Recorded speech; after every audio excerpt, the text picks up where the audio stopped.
Everything you do here, here, or here goes in here and ends up here. Over-applying chemical fertilizer on your lawn leads to chemical runoff in our waterways. Waste that goes into storm drains becomes waste that pollutes our streams. Pet waste left on the ground washes into our water, along with harmful bacteria. Help keep our water healthy and safe. Remember, if it's on the ground, it's in our water. Learn more at mark.org.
It is 6:02 in the evening, and we're going to call this meeting of the North Kansas City City Council to order. Roll call, please. Councilmember Bailey? Here. Councilmember McGrone? Here. Councilmember Fitzgerald? Councilmember Alvarez is here. Councilmember Clark? Yes. Councilmember Salinas? Here. Councilmember Click? Here. Councilmember Safer? Here. All right, moving on to the Pledge of Allegiance led by Councilmember Bailey.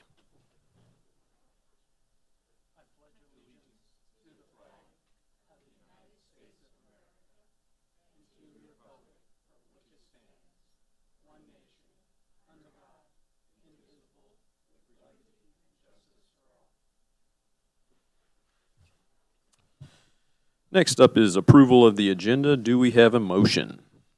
So move. Second. All in favor? Yes. Yes. Opposed? Motion passes. Item 5, comments from the public. If you are a member of the public wishing to speak, please approach the podium and state your name and address for the record. And limit your comments to 5 minutes or you'll hear that chime.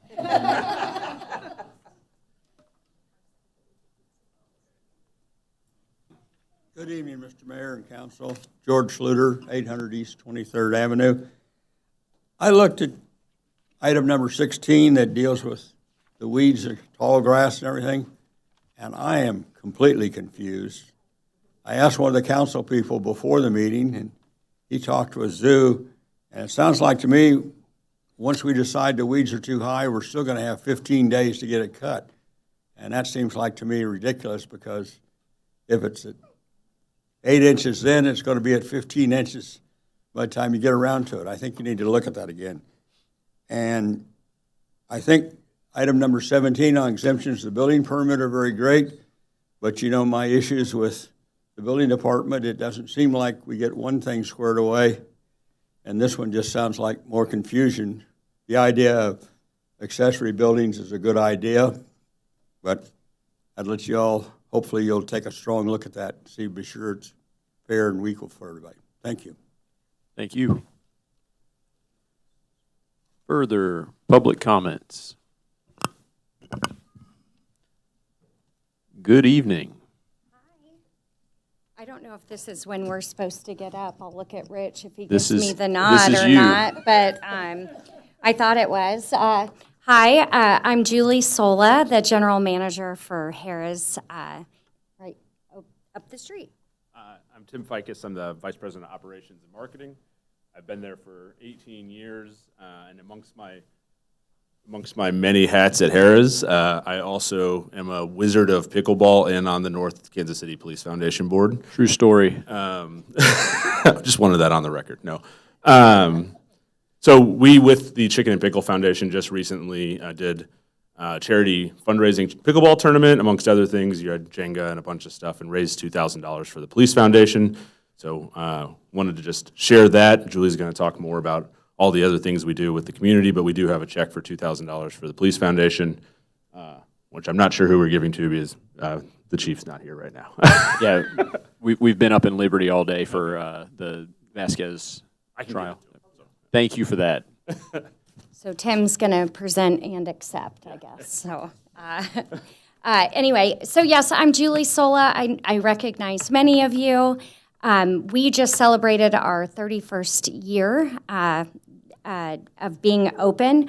I have been there for 28 of those, and I have been 5 years as the GM. So I've been there a very long time. My car automatically knows exactly how to get here over the past many years. We just thought it was probably appropriate for us to just give a really quick highlight of some of the things that have happened over the past couple of years. You may not have been down to the property. We're really proud of some of the work that's happened and the investment that we've been given. Okay, let me see if I could get this. There we go. Oh, there were pictures for the foundation. Tim just forgot. He's the one on the bottom right corner winning. So that's probably why he wanted to not be displayed up there. But anyway, I just wanted to share with you that we have had over $20 million in investment in our property. over the last 2 years, and we have even more coming. We remodeled our Las Vegas tower. That was like $9.2 million. And then we got a new restaurant called Brew Brothers. I know a few of you have had the opportunity to eat in Brew Brothers. We have a brand new Caesars Rewards Center. We did an entire surveillance upgrade. We also reconfigured our slot floor and added high-speed floor. So believe it or not, we were like effectively on dial-up, no lie. And we also added 200 slot machines to our casino floor. So a massive investment by Caesars.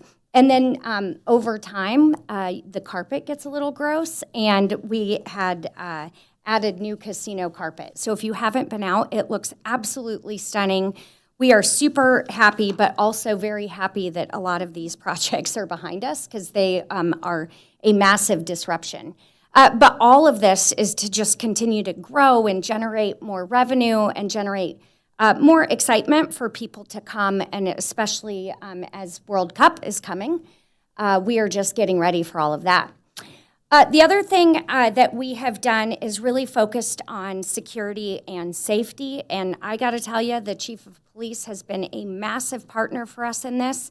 You might recall from last year or maybe the year before, we have proactively given a building that we were not using. It was our facilities building that the police and Clay County Sheriff's Department can use for free at any time, and they have used it numerous times. We got to put a nice little sign up there, and believe it or not, it has been a really nice theft deterrent for us.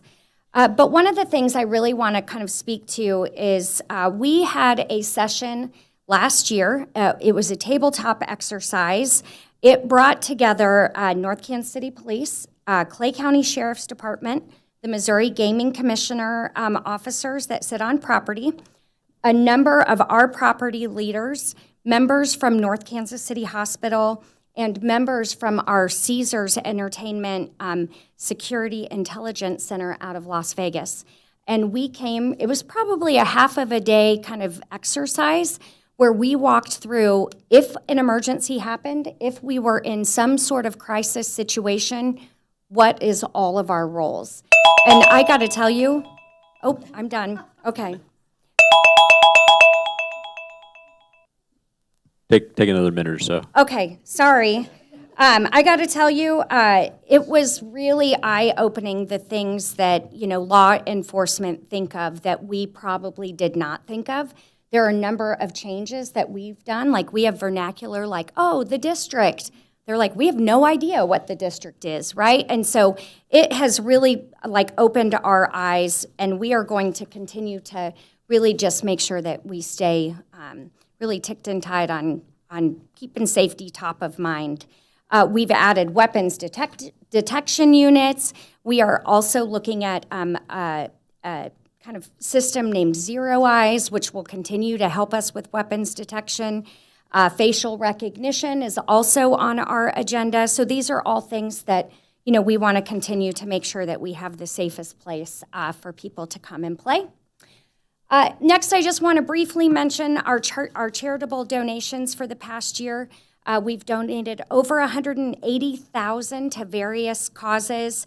Most of that has come from Harrah's to the tune of $158,000, but also our team members and our guests have donated in excess of $30,000. Most recently, we participated in the hospital's Glow All Out event as a sponsor. We've donated to the YMCA, so a lot of organizations right here in our backyard. Finally, I just wanted to say we're not done.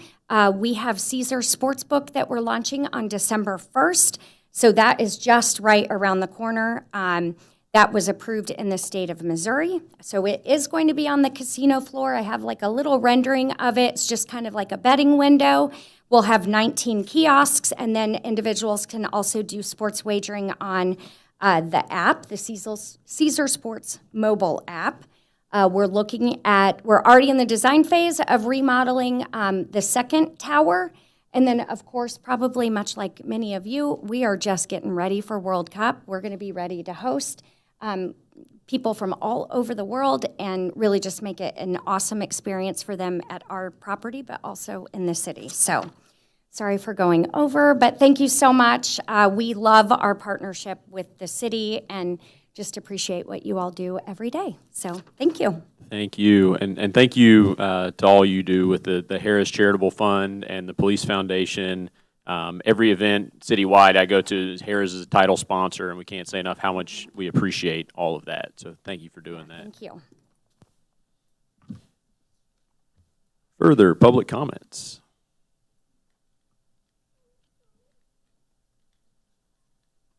Good evening.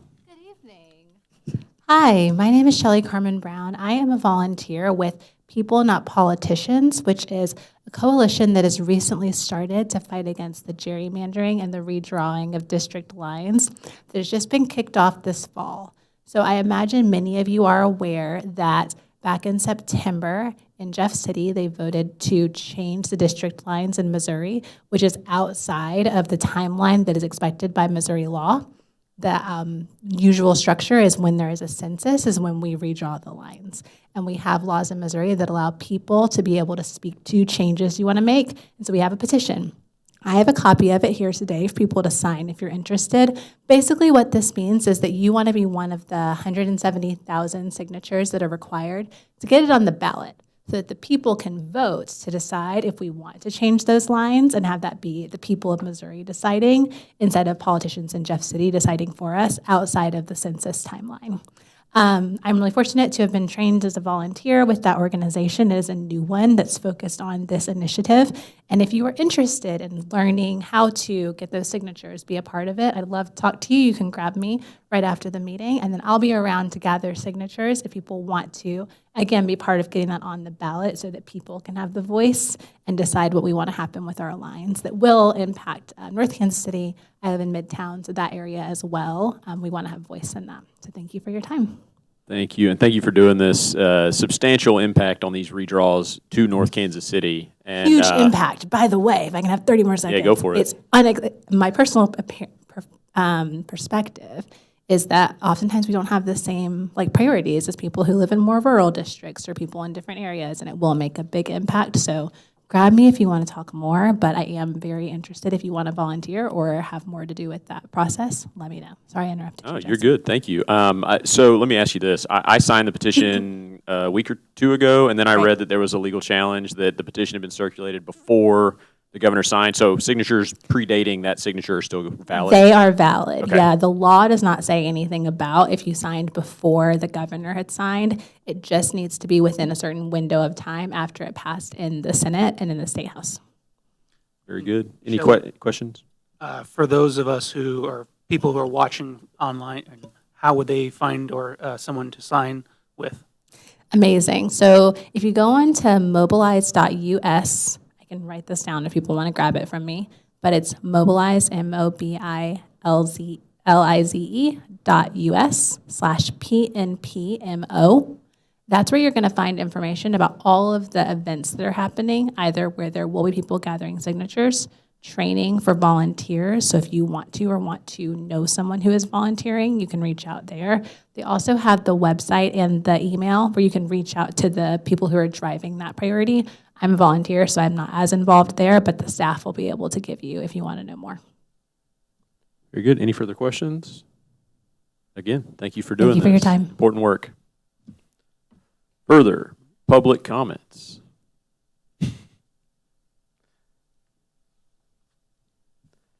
Good evening. Good evening. S. Bailey with SEAC, 510 East 30th. This is maybe one of the first times we've had City Council and a SEAC meeting at the same time.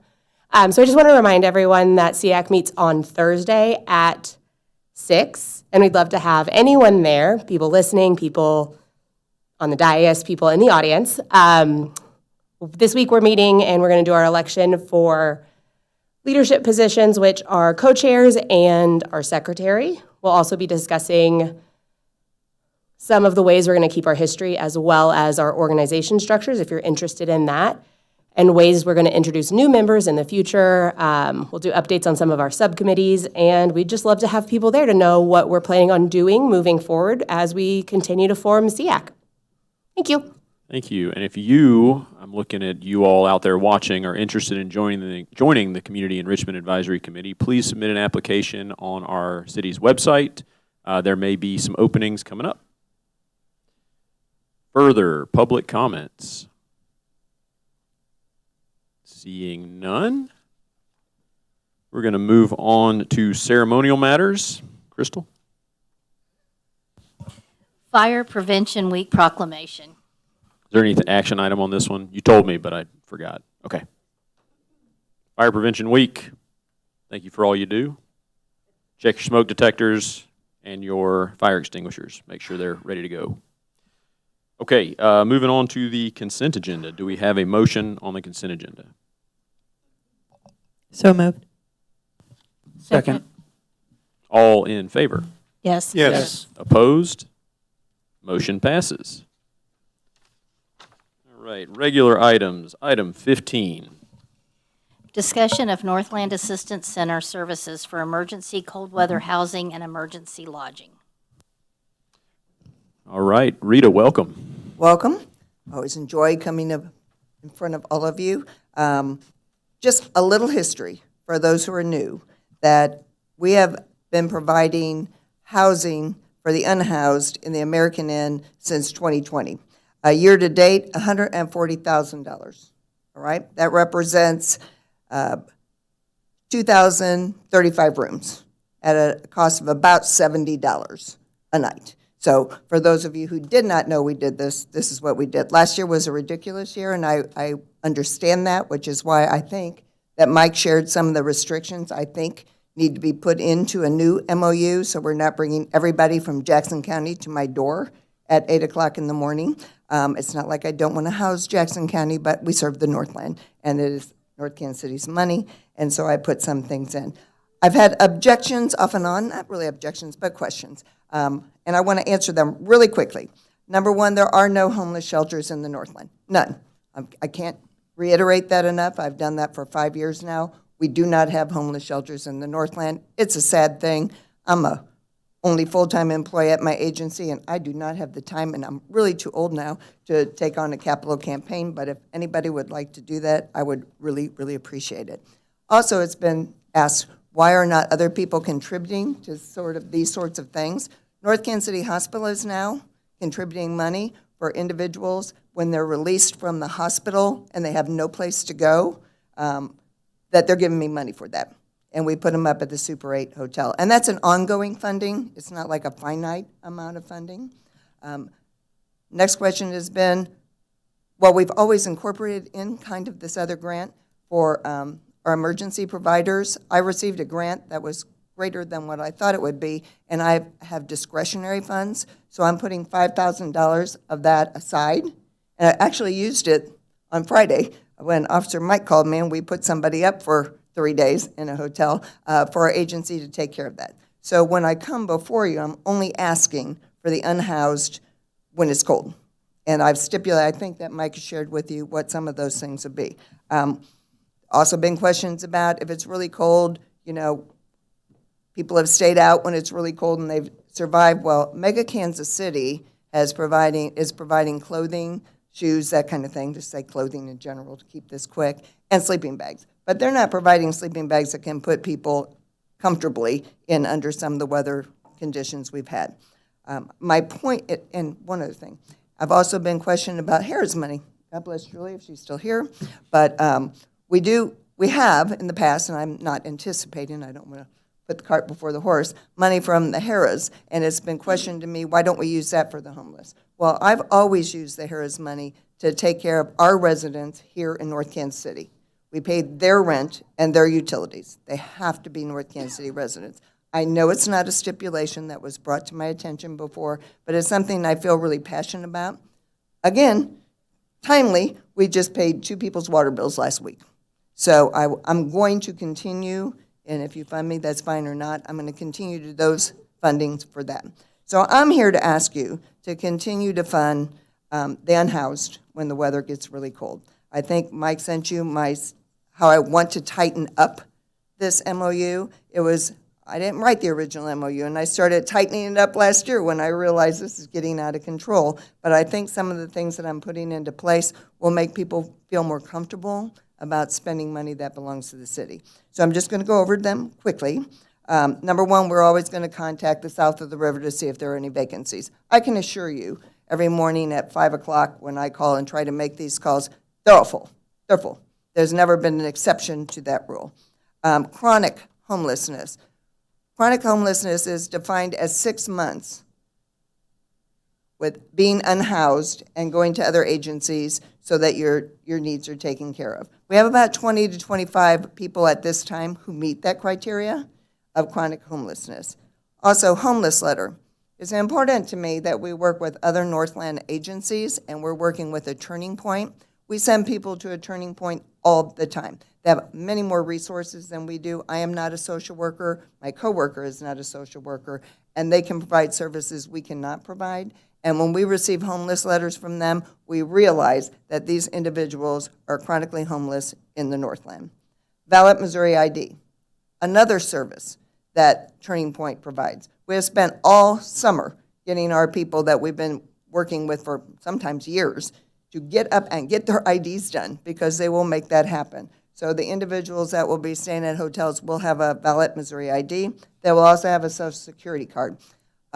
It's important, even beyond the scope of what I'm asking for you to do. These people need, number one, they need to be responsible. Number two, they need to have these things anyway in the event that they might find themselves not in this situation. So we're trying to work hand in hand and not just give the city's money away. Temperature, which we established last year, would be 28 degrees actual or wind chill, which worked out. I mean, I can't even talk about last year. It's not even fair for me to try to talk about it because it was just out of control how cold everything got for such a long period of time.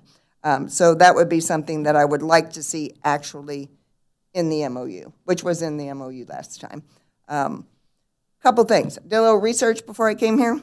Looked up what the long-range forecast is for this area. It's kind of funny. I didn't know there were 2 farmers' almanacs. There are, and they're completely at odds with each other, or what it's going to look like in Missouri. So, best as I can guess, and I swear to God, love checking the temperature every day through the winter because I really like being able to take care of these people. December, most snowfall. Average 41 degrees, low 25. January, 39, 22. Coldest month. This is what they're predicting. And February, 44 to 26. It's the frostiest month, and there's only 6.2 hours of sun, which makes it seem even colder. Try to answer all your questions before you start thinking about this, because I have paid attention, because we spent a lot of money last year. I am not unaware of that. I'm not. I cannot tell you what monies that you might allocate to me. I've given you the parameters that we have about 25 people who meet this criteria. As another month goes on or so, there may be 1 or more. Trying to be responsible with the money, trying to take care of people, and then there'll still be objections that we're going to be turning people away, which is the thing that happened the first time we got this money. But I'm, we're doing the best we can and trying to be as responsible as we can. Any questions? Rita, thank you so much for what you do and for the thought you've put into this. We're going on year 4, I think, of the cold weather. 2020, October of 2020 Year is 5. when we first got money. It's a time warp of COVID, sorry. It's hard to. And then that's why I said for $140,000. It was like $2 off of that, so I just said $140,000 since we began this program. Yeah, and I appreciate that you've thought through how do we kind of rein in what we saw as kind of excessive use of this. So I really appreciate all the thought you've put into that. A couple questions. What about people with children? Is there any fast track for folks with kids? You mean to be housed? Yes. So if we have somebody that shows discretionary factor. Okay. I'm asking you guys to house the unhoused in the parameters I put. I have a I'm taking $5,000 of a discretionary grant. My suggestion would be that I ask them to go to the police department or I ask them to go to the fire department, and then they refer them to me. Although I don't have to do that. I have discretion with this. Sure. So I have $5,000 that I put aside to take care of these people who do not fit into these parameters, which will indeed happen. But I also want to make sure that our first responders know that they can call me anytime, which they did on Friday, on my day off to help somebody, and we put somebody in a hotel for 3 days.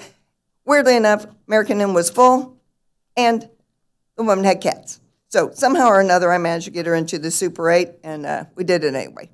Do the best I can do. But to answer your question, I've got that money set aside, and I don't think we'll go through 5,000 of that. I'm not going to turn anybody with kids away that do not fit these other parameters. Okay. The only parameters that the hotels require is a picture ID. They don't care if it's valid, not valid. I'm trying to narrow down what you guys are spending your money on. Sure. Or my money on, since I live in North Kansas City. We spend our money on. So I wanted to answer, over the years, I've had questions, and I've kind of been able to figure them out and figure out a better way to do it. I spent all summer trying to figure out how to make this happen. So I hope that answers questions, and if you have more, you can ask me now or later. Yes, Lindsay. The picture, sorry, the picture ID piece that's important, obviously, for the hotel, but also, like, as you mentioned, this is something that they need to get anyway, and this helps push in that direction. People need Right. to have photo IDs for other things like employment.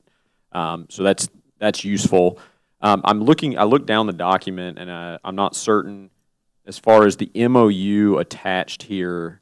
Can we get this updated to include? I haven't seen it yet. So. No, this is staff. Can we get this updated to change the definition of cold weather event to fit the 28-degree piece that Rita's recommending, and then E has the emergency lodging event, which includes the domestic violence and other emergency situations. If we're only going for cold weather, are we pulling that out? Well, that was my question. Yeah. If that's where the 5,000 discretionary. Yes, Yeah, we so- do not need to have that. we pull that out of the- I want this MOU Oh. to strictly talk about the unhoused during cold weather. I will take care of the other, well, I won't, I always say me, but, I've been there 18 years, so I kind of feel like it's me. But Northland Assistance Center will take care of any of the others, like you mentioned, Jesse, children, the police department who sent me an individual on Friday. We will take care of those people under the $5,000 that I've pulled out of a very nice grant I got for discretionary funds, and I don't think we'll go through that. And if we do, I will figure that out. I just wanted to separate things because I think it was really confusing. There were not enough parameters. There's too many things we could spend money on. I don't want to do that. I'm not here to spend your money on. And trust me, because I'm the responsible for reporting these things, this will make it a lot easier for me to report as well. So the 5,000 discretionary fund is something you have in-house? I have from it. a- I have it. It has okay. nothing to do with this. So I'm looking at item F here. And we also have North Kansas City Hospital. If they release someone and they have nowhere to go, I have a home for them. So that will not be under this regardless of the weather. So item F here mentions money for cold weather and splits off for emergency lodging. It's got 40,000 total. Mentioned in the memo that we had 50,000 budgeted. Do we want to update that item to mirror the 50? What are thoughts? Frankly, I'm not so sure. I mean, I hate to come back again. I've done this in years before. I do not want to request more money. I know this always makes me crazy and my board crazy. I don't want to ask for more money than we're going to be able to spend. We did that one year because at that time, the person in charge just gave us a whole bunch more money and then we had to write a check. It is not good for an agency to write a check back to a city after they have granted the money. It's the only time in the 18 years I've been doing grant writing and receiving money that I've had to give money back. I would rather start smaller, and then if I need to, I will come before you. But I'll come before you in a lot better manner than I did last time because there are parameters here. Yep. I'll be able to say, let's start, my suggestion, I would like to start at 30,000. Okay, so Given the little information I have about December, January, and February and 2 farmers' almanacs. I don't know. So go item F, make it 30,000, and then strip out the emergency lodging piece, make it exclusively cold weather is what I'm hearing. Now I'm open to questions. Councilmember McGrone. So, Rita, thank you for wanting to kind of wrap your arms around this a little bit. I know one of the things that we talked about in the past was trying to collect some data on the people who you're helping, and not specific like data about that individual person, but more about their situation and how they came to you, so that we as a city can try to figure out ways to address that in other ways other than trying to put them into hotels when it's cold. And so you put together the event, what do they call it? The event report. I think is what you called it, the forms that list like the dates that the person has come in. Oh, And we it's enter like a- everything into a database. Right, and so you've provided us in the past with like an event report that's essentially just a table, like a cold weather event report. It's got a date, the temperature, whether or not you contacted shelters, the number of individuals, whether they're adults or minors, and the duration of their stay. Is it possible for you to add to that where that person was referred to you from? Were they somebody who was released from the hospital? Were they referred to you by the fire department, or were they referred to you by the police department? And I think that will help us figure out if the hospital is releasing people, and those are primarily the people that you're dealing with, and maybe we can talk to the hospital to try to find other ways to service those people. But without that data, we can't make that kind of decision. In answer to your question, I do have a relationship with the hospital. I have a whole separate entry. If North Kansas City Hospital social workers contact me in the middle of the night and we put somebody up at the Super 8, which is where we put them up because they got kicked out of the American Inn, another story. So that data is completely separate.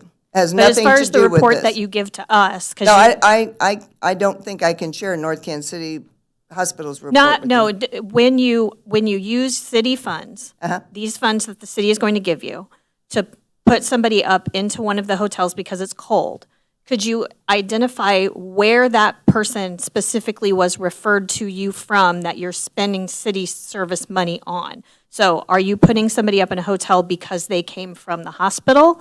Are you putting it, and I know you've got relationships, but if you're using city money on that, can we identify where those folks are coming from so that then we can try to address those issues in different ways to supplement what you're doing? And I understand your question. In regard to the emergency providers, I already got that taken care of. In regard to North Kansas City Hospital. This is just for the cold weather, for the money that we No, are no, giving I'm you for saying cold that weather. this is why I specifically designated as cold weather. To answer your question beyond that,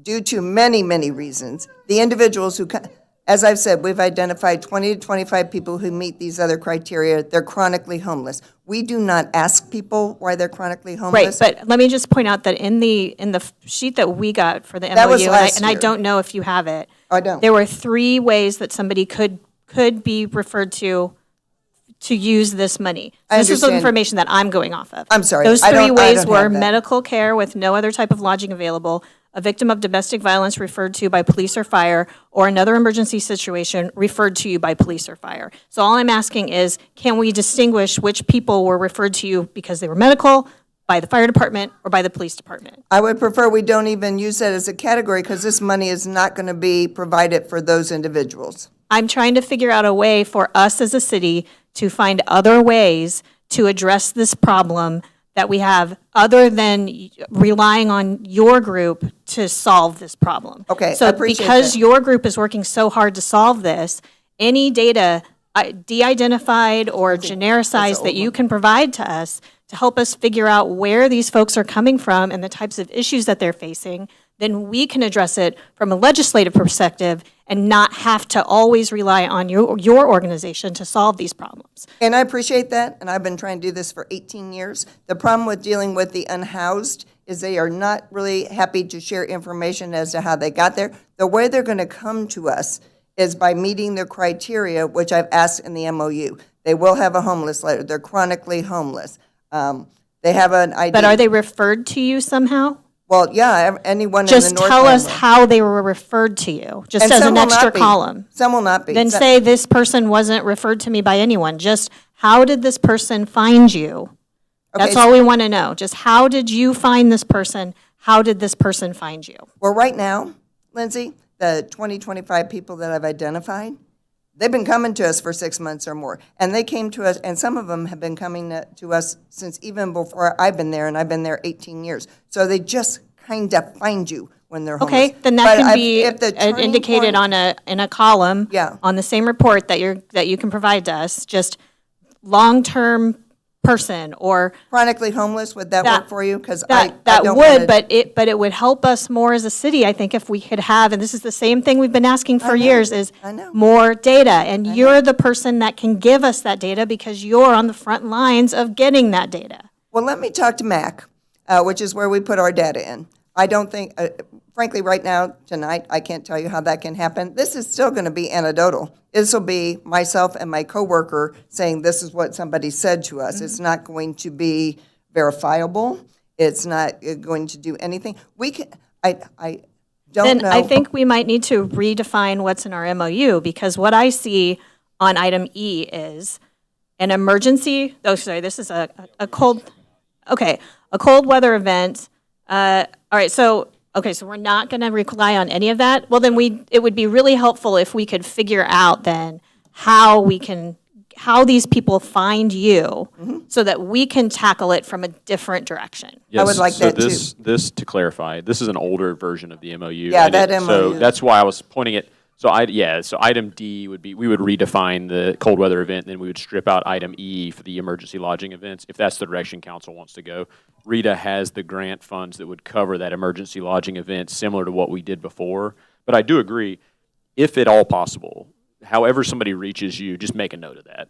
And then we can know, you got like 12 referred by the fire department, 6 from the police department, or 18 They won't be from from the hospital. police and fire department, because that's going to be a different piece. What I'm trying to explain is. No, not if for the they- cold weather, not for the cold weather, just how Oh, they yeah, get to okay, you. you just want to know, you want me to keep separate stats on something that I'm not asking the city money for. Correct. This is more so that we can help you help the people. got it. And we have the got SEAC it. is also working on these sorts of things as well. And I understand that. Not as a condition of the MOU. This is Okay. just if you If have I will it. do that, I'd be happy to.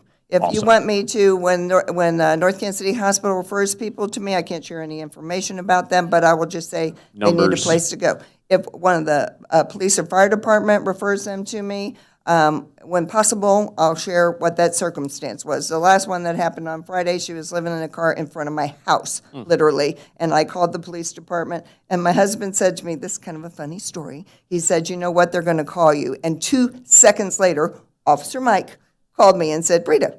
And I said, I am watching you from my house. I will walk over and we'll figure out what we need to do. So as best as I can, you understand that we're dealing with people who don't like to always share information. As best as I can, Lindsay, and I appreciate it. I want this to be better. I do. One thing I am going to do with MAC is that we're going to have a whole separate section for food for homeless, because there's some grant things that are available to me, and they don't distinguish one or another. And another thing, those of you who are new on the council needs to know, that we take care of their food. We take care of their clothes. We take care of all the other kinds of things. We just ask that you house them when it's really cold. So, but Lindsay, I wish I could do this too. I mean, I wish I had that data. And maybe I'll do a little, it's just very difficult with this population to get them to share. Jesse, I did a video with the gentleman which we had talked to before. Hopefully he'll share that with you before or maybe at this next meeting. A homeless guy who, thanks to your grant, is now, went to work for the Oxbow and now is doing all maintenance kind of things and is doing very successfully because you guys gave him money. So I think that would be helpful. And Jesse was the one who suggested it. I do now have that, and we'll get together before the next meeting. Love it. Love to I see hope I that. answered your questions. I mean, it's just difficult. Do we have you know. further questions from the council? Linda?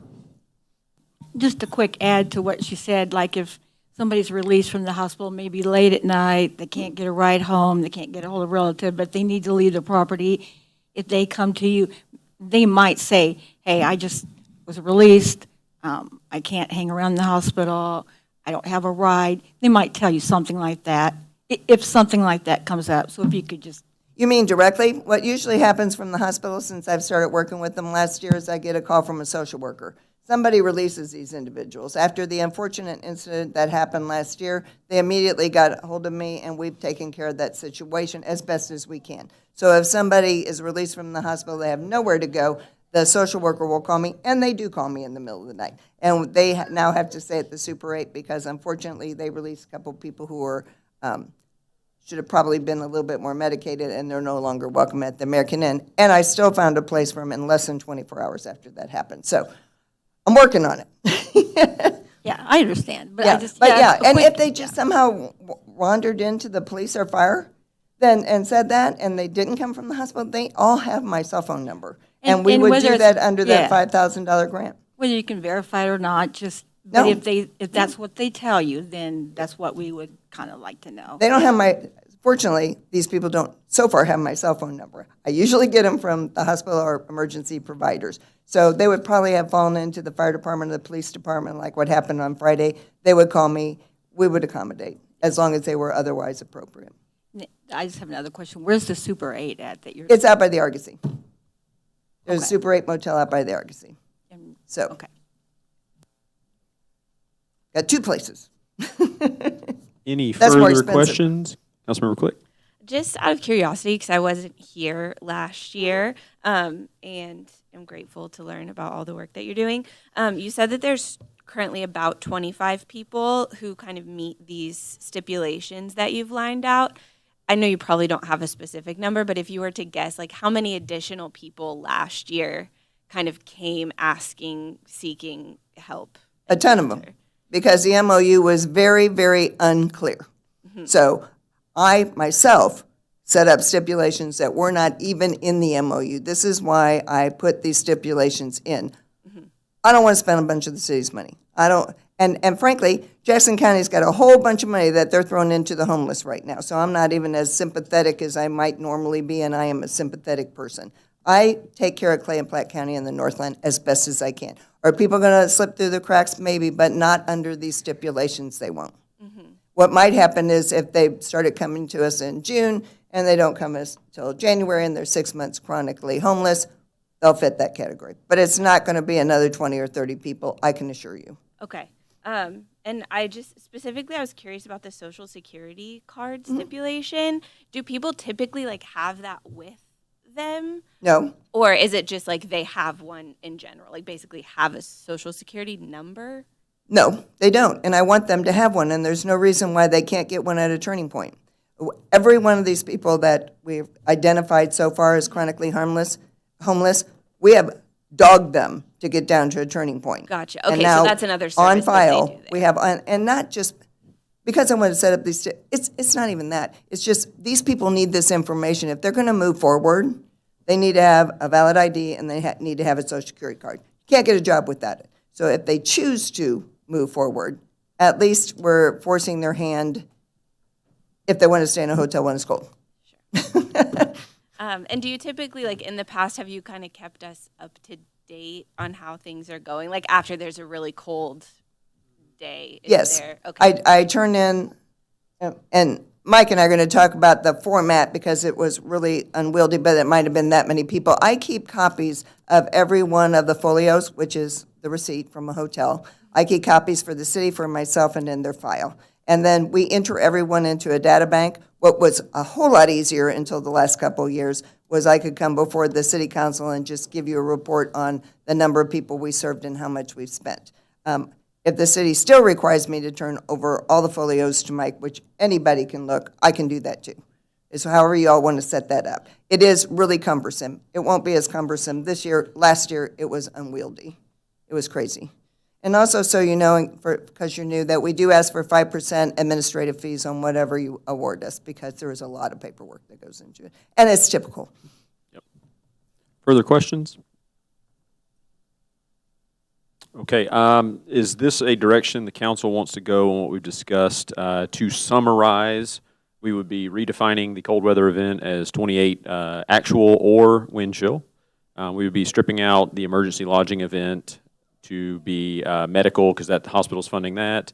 Victims of domestic violence or other emergency situations referred by the police and fire have a grant to cover that now. We would be changing the amount in item F to $30,000 with the expectation if those funds are expended, we would have a second discussion. Is that the direction we want to go? Thumbs up? Any thumbs down? Very good. Thank you, Rita. Thank you for your time. And if anybody has any other questions, you know where to find me. And thank you for showing up at my event. And Connor, thank you for bringing food. Y'all are welcome to come by my agency. Very good. All right. Staff, do we get what we need there? Yep, just 30,000 for cold weather only, using Rita's criteria in the memo, and pulling out the emergency lodging. Very good. We'll work on that, have something for the next meeting, hopefully. Okay. Thank you. Moving on to item 16. Discussion of regulatory amendments to weeds, plant growth, and lawn grass. Okay, I'm going to start this one out, and then we'll kick it to Shu if there's any clarifications, and then we'll go to questions. This one that I've been kind of harping on a little bit, it's one of the things that in the community survey we kind of got hit on pretty hard, and it's not that the community development department is doing a bad job, it's just the most visible thing when it starts getting warm.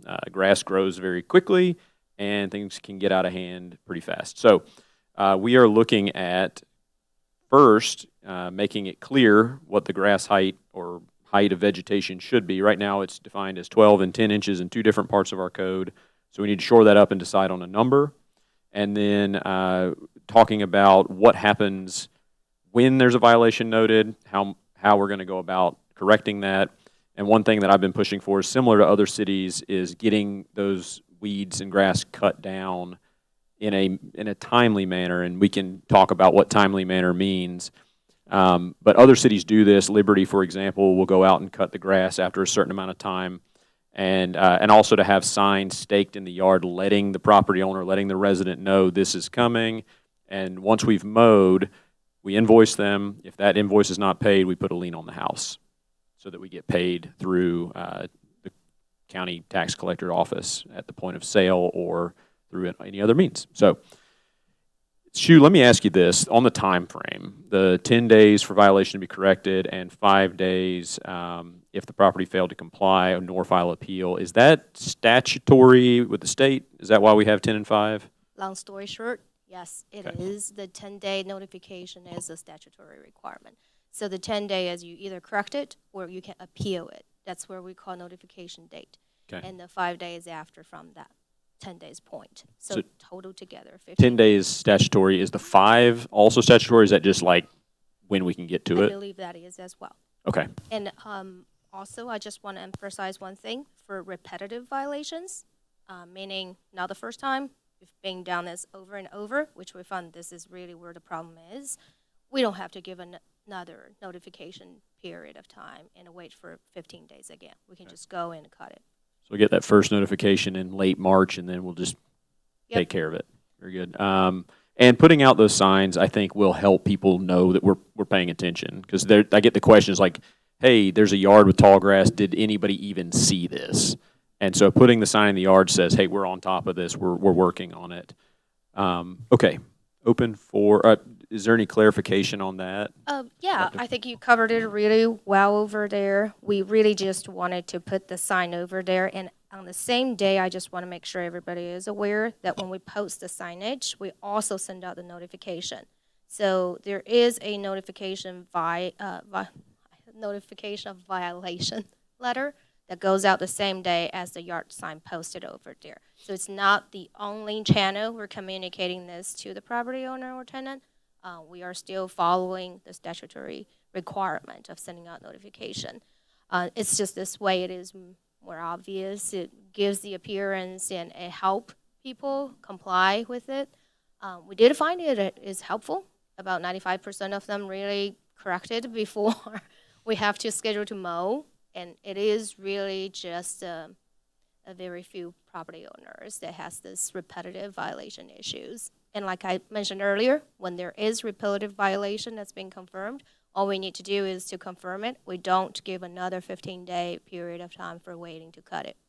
And there might be a delay, depends on the time of the year, because that is depending on what the contractor's schedule look like. Yep. Gotta have somebody actually be able to mow it. What happens if somebody files an appeal? I have not had anybody file an appeal yet, but if they do, we'll review what their appeal generally is about. If they're arguing about they're not meeting that 10-inch requirement, then usually that is not a very successful, I would say, because when staff send out the violation confirming it, we usually have documentation about when, why. Again, I have not seen an appeal yet, but there will be a appeal process administratively, and if we reject, they can appeal to the city council. If somebody files an appeal, does that give them another? The reason I ask is, okay, they get the notice, we put the sign in, 10 days, they file an appeal, and then they get another, like the grass just keeps, now the grass is covering the sign. At what point do we go out and mow during the appeal process? No. Okay, so it's just going to be. If they appeal, we have to pause. Okay, just be big overgrown. Right. But at least there's a sign out there letting people know that we're working on it, and we're bound by timelines that are out of our control. Right. Okay, couple questions for the council discussion. What length do we want to set? Do we want to go, there's a chart in the memo that shows what other communities do. 8 seems to be the most common, but 10 and 12 are also in play, and goodness, Liberty is 6 inches, which, wow. So what do we think on that? Councilmember Groen. I like 8. All right. I think it makes sense. I know that George mentioned you thought that was a little too short, too long, but yeah, I get it. But I think 6 is going to be a little tricky. I think 8's good. The other thing I wanted to ask is, I believe there's some sort of application that people can do to have native plants on their lawn. Can you explain that briefly? Sure. So over here, we actually do have a definition about weeds. It does include grass. So I had people arguing with me about, we have native plants and native grass. Yes, there is a process for you to get an approval for native plants, including native grass. It is a site plan approval process. It will be reviewed administratively. What it does is we will administratively mark, oh, this is an approved plan. So when staff go in force, they will know, okay, this have a special plan that's planned out to plant particular native species, and they shall maintain it as well. By the way, for that particular plan, I think there was a policy we're trying to get a study to go through, but I can tell you all for the site plan approval process, we generally just want to make sure there is an edger that define a native planting area, and also make sure it has enough setback from the public right-of-way and from their neighboring property so it doesn't spread it out crazy. Yep.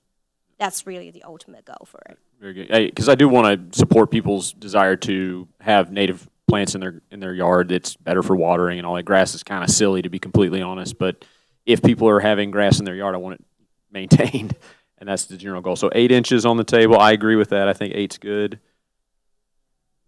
Shrugs. Yeah. Yeah, true. Okay, so 8. What other questions do we need to get cleared up on this? Judy, you need, Councilmember Click. That's a good question. Yeah. Sorry. You said like 95% of people generally comply pretty quickly.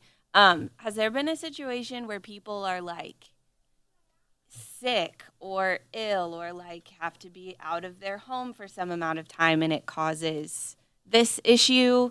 I hate to bring, and maybe it hasn't ever come to that, and that's great, and I want to assume the best of people, and they'll just take care of it, and that's great. But I also don't want to go down this road of like putting liens on people's houses if they're like in some bad situation, and I don't know that that's even necessarily our responsibility. I know there's a fine line there, but I was just curious if that had come up before. You name it. We got all kind of reasons before. People are pretty creative with all kinds of reasons. But the ultimate goal for us is compliance. So you can tell me you're sick this week, and by next week you should generally be okay.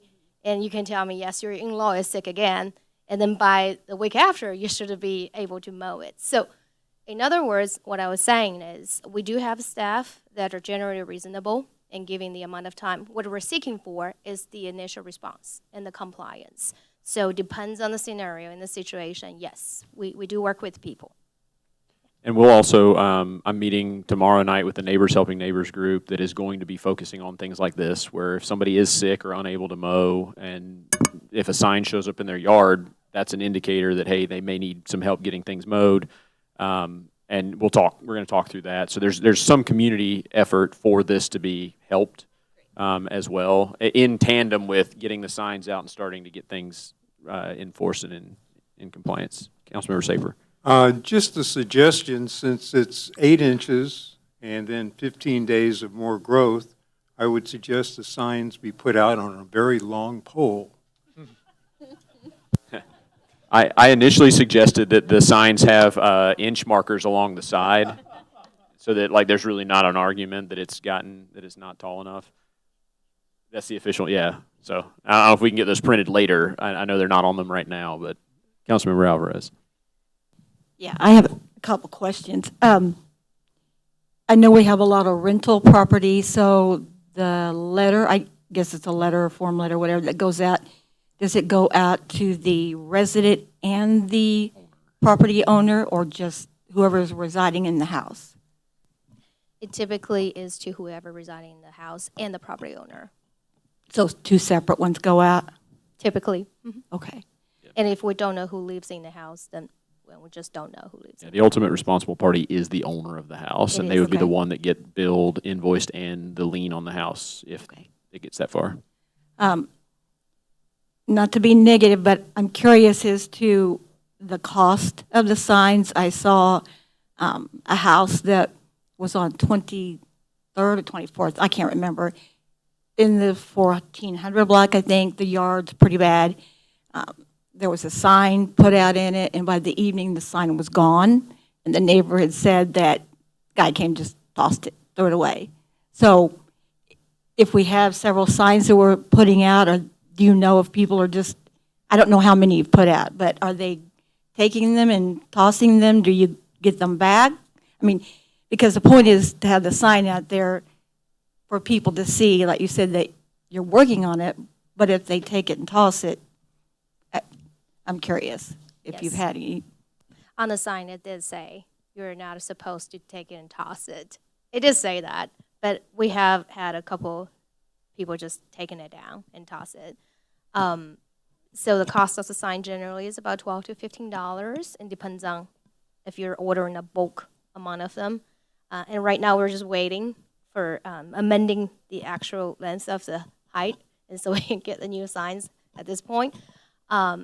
I have proposed to my department, but it was not a very popular idea, that we can pull out those signs that are actually in the right-of-way that are in violation, and then reuse them. My staff are not very crazy about the idea. They like the idea of having a fresh design and a community development department sign. So in this case, I have to say, once when they pull it out, of course they're in violation if they don't correct it. We do have the mechanism of pursuing, a lane ultimately, or bring them to the court. Is I there a have not seen fine? a lot of it. That's a fair, yeah. Is there a fine for Yes, the sign? they could, not particularly for if they toss the sign, pull it out, but there are fines related to each violation, and each violation could be counted as a separate, and ultimately, or bring it up to the municipal court. The judge can get a final fine if they wish to fine anybody. So you don't necessarily collect the signs back, right? No, You're not we getting don't them necessarily back collect the signs back. to reuse No, because them? each Okay. sign has its own date and address. You can not reuse it. Yeah, it's The sign cited has on the there. address on it? Yes, the sign has the address and the compliance date on it.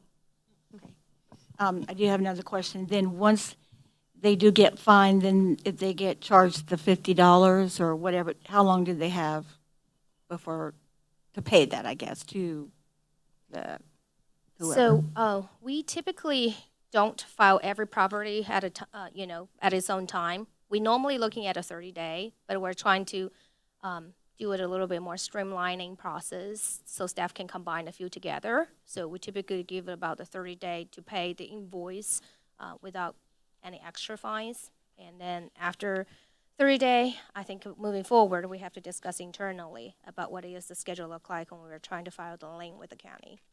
We have not gone through that yet so far. And to be clear, it is the cost of mowing plus $50. Yes. Yep. Sorry, I thought the $50 was for the mowing, no? Oh, no. It is Yeah. mowing plus 50. What's the mowing? Depends on the mowing- size of the yard. It is about 50 to 150. Depends on the weed height and the size of the yard, depending on the equipment they have to use. Yep. Yep. And so are they responsible for that plus the 50? Yes. Correct. And if you don't pay it, it becomes a lien, a workman's lien on the property. Councilmember McGrone? I think I was just going to clarify that same point, and I wanted to make sure that you incorporate the cost of that $12 to $15 sign in the cost of the mowing, plus the $50.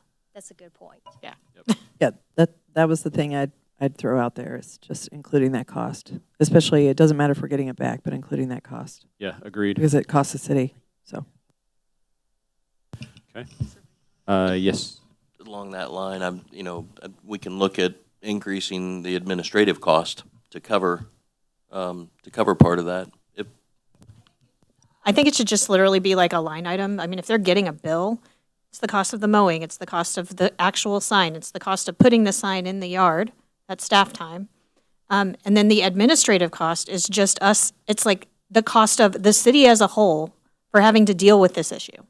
Like that $50 covers everything else, I think. Just kind of all of our, hardship. Yeah. They'll effectively only get billed for the sign if we have to mow, though, because we're not going to bill them out $12 to $15 if they comply once we put the sign in. Correct. Okay. Councilmember Alvarez. Sorry, and just to touch on a comment that was made earlier, I do think as good neighbors, maybe if we see someone that we know needs help or neighbors helping neighbors. I know I had a neighbor on 23rd Avenue. I noticed her grass was getting kind of high and it was unusual, so went and mowed it, and then a couple days later, we found out she'd been in the hospital for about 10 days. So I think it's a good idea to if you know of something or if a neighbor knows that they can't do it or they've been sick, that if we have that information, we should take that in consideration before. I would hate to come home from the hospital and find I owe a lot of money and I have a sign in my yard and I'm recovering from some long surgery or something. So I don't want to come across as being real negative either. So, Sure. Yeah. Further thoughts, comments? Do we get what we need at the staff level? Very good. Okay, moving on to item 17. Discussion of recommendation to amend certain exemption from building permit. Okay, I'm gonna let you tackle this one in brief. All right. This item in front of you actually comes from a request from our new plan reviewer, Phil Boyd. He generally reviews a lot of residential permits, including new construction, remodeling, demolition, alteration, all of those. And he recently ran into an issue, and he actually raised the question about why do we require permits for a small shed that's over 120 square foot, while in general, this region, usually for any shed that under 200 square foot, it doesn't require extra utility works, that they're generally exempt from permitting process. So we looked into the detail. I said, that's a great question. Why don't you do some research and let's dive into it. So he had a very lengthy memo. So let me just explain about why. And so in general, we do require a building permit for new construction for all principal buildings, regardless of your size. And then we do require a building permit for some accessory buildings. Most of you all know if you're just replacing, doing simple modification or cosmetic work, you might not need a permit.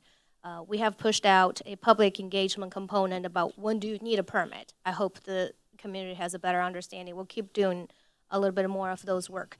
But in general, what I'm saying over here is a building permit is needed when staff needed to review technical matters and when building code needs to be enforced while we go through an inspection process. So we're trying to help protect the property owners' value of their property and moving forward, make sure we catch any violation ahead of time before they start constructing it. Because the worst part is if you construct something and it tells you, oh, you have to move it to the west 1 foot.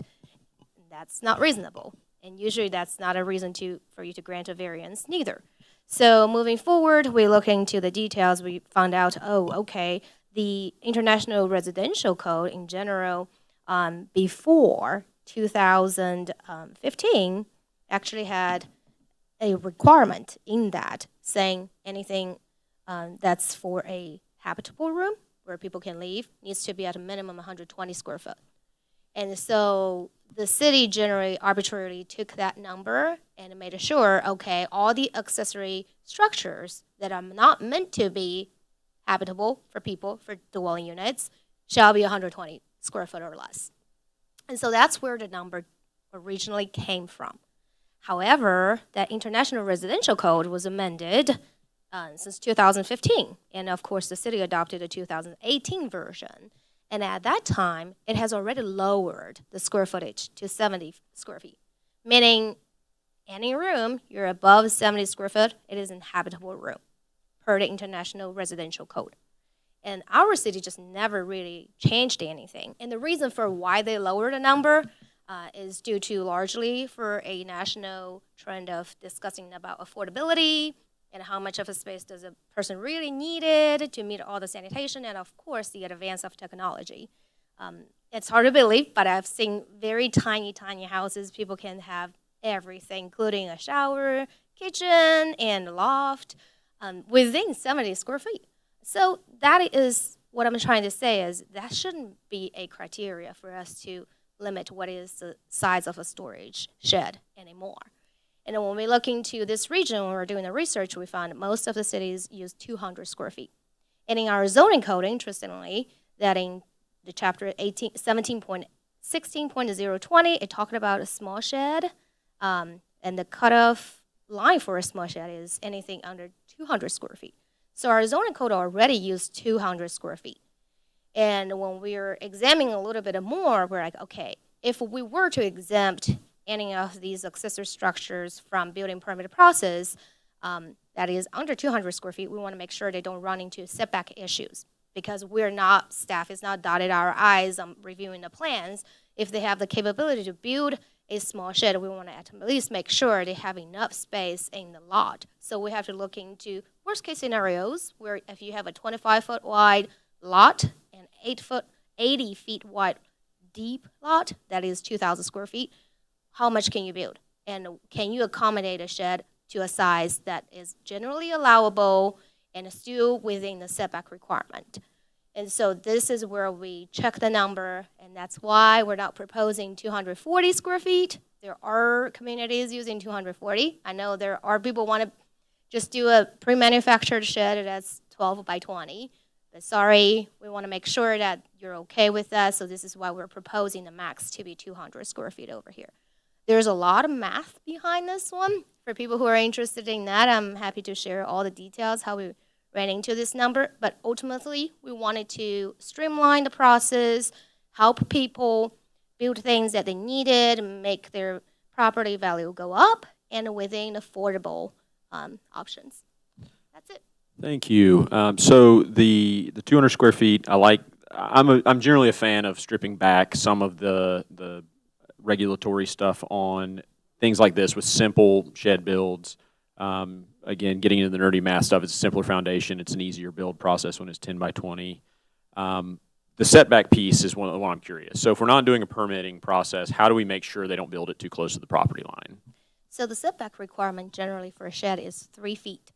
You need 3 feet from the rear property line, 3 feet from all the side property lines. Is that because no one's going to be living there, so it's not the fire risk is lower?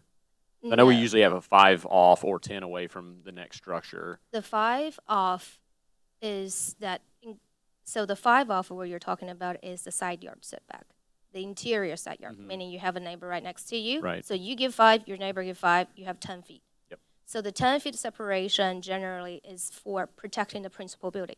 So this is why a shed should still be 10 foot away from your house. How are we checking that if we're not doing the permit? That's the genesis of the question. We're just not checking it. And even for right now, for 120, we're still not checking that. Okay. So we haven't seen issues really with it. General contractors typically no. And a prefabricated, shed within that particular range, typically if you got a shed that's too close, there's a way for you to alterate it as well. Yeah. So we really don't check on that. Normally 3 feet, if you imagine 3 feet, that's actually a pretty small amount. We have not seen issues with that. And for the rear, the 3 feet is actually built more into because we have sanitary sewer lines for a lot of our older neighborhoods that we found there is no alleyway, and so we want to make sure that the shed doesn't sit on top of the sanitary sewer lines if the public works staff has to do any emergency repairs. Hope that never happens. Yep. The other part that this could cause problems on, after having seen this happen a few times, is if somebody builds a shed right next to the property line, say a foot off, and they didn't get a permit, they didn't get a site plan or any of that, then somebody wants to remodel their house next door. Do they still have to be 10 feet away from that shed when they do a house remodel or an addition? No. The 10 feet you're talking about is the house to house. House to house. Okay. Further questions on this? One other thing for me, fees for permits on these sorts of bills, so the ones that need the permits. This is something we probably talk about at another meeting, but I'm curious how we're calculating those fees. Sure. Is- I can mention it if you want to talk about it today. Just in brief, how are we getting the fee number? So our city has a tradition of helping homeowners. And again, it's an affordability topic. So for homeowners who are doing most of the work themselves, meaning they're the applicant on the application, then there is a flat fee. I believe it's $40 maybe. Don't quote me on 40 or 50. I can't remember. It's a very reasonable fee. And if it is a contractor doing the job, that's a different story. We typically would, based off calculation on the value of what the project is. Of course, the higher the value is, the higher the permit fee is. So, and I guess that makes a bit of sense, but what ends up happening in reality is the contractor rolls that into the price of what the homeowner's having to pay, and so That's true. homeowner does end up paying that. I would be interested in, I want to make sure we're covering our staff costs and time as we're doing this for permits, or at least have some sort of calculation and then decide how much of that permit staff time should be covered by public tax dollars versus the private person applying for the thing. So if we could put that on a future agenda. Sure. We discuss. can look into all the fee tables. Beautiful. Love fee tables. Any other questions on this one? We're generally good with going to 200 feet on sheds? Yes, sir. Just a follow-up question. You made a face when he asked if indeed it covers the cost. Yeah. Typically, it does not cover the How staff close cost. does it usually come? Almost always. Almost always, it doesn't cover really the It staff doesn't time. cover? Does it come close to covering the cost? How much is the public? So for residential properties, it usually does not cover the staff time. There is a plan review component. There is Yeah. inspection, and then of course there's an administration part of processing all of that. And also, I mean, we have had property owners or contractors requested records before, and all of those add together. I would say for average, if you're charging a flat fee of $25, $40, it cannot cover the staff cost. Well, that is something to look at then, and you will be doing that. That I agree. Yeah, and that's a Thank you. policy discussion that I'm happy Yeah. to have. Part of it is we're hiring employees who this is their job, and we've decided to pay them to do that job. And part of it is if somebody's applying for a private permit, how much of their time is being used. So good policy to have a discussion on. All right, anything else on permit exemptions? Shu, did you get what you need there? I think I got it. We're landed on 200 square feet, right? Okay, I'll bring the ordinance forward for next meeting for these two items, and hopefully we'll just go from there. Very good. Okay, moving on to item 18. Neighborhood block party discussion.